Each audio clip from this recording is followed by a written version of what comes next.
से मुल्हिका आबादियाँ ज़ेर-ए-आब आ चुके हैं। वहीं पर लाहौर में इस वक्त चूँकि तेज़ तरीन बारिश हो रही है, इसलिए मैं इस वक्त सदरदार के इलाके में मौजूद हूँ और ये इलाका भी मुकम्मल तौर पर डूबता हुआ नजर आ रहा है।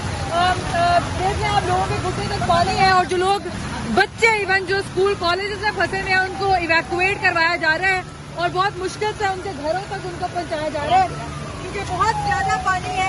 और शादमान का इलाका, इसी तरह जोहर टाउन का इलाका और लाहौर के मुख्तलिफ इलाके तेज बारिश की वजह से इस वक्त ज़ेर-ए-आब आ गए। अगर कैमरामैन आपको दिखाए तो वहाँ पर गाड़ियाँ बंद होना भी शुरू हो गई हैं। वो एक लेडी वाला कोशिश कर रहे हैं कि उसकी अगर मोटरसाइकिल स्टार्ट हो जाए। ऐसे कई चीज़ आप देख रहे हैं जिसमें लोग इस वक्त इंतहाई मुश्किल का शिकार है।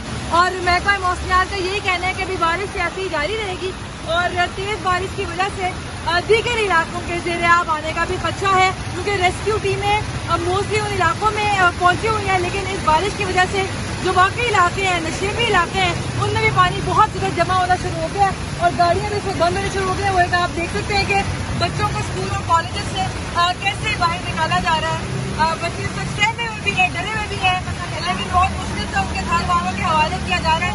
बारिश बहुत ज़्यादा तेज़ है और बरसात की बारिश है तो इसमें एक अच्छा ये भी होता है कोई हशरात ना हो इस पानी में।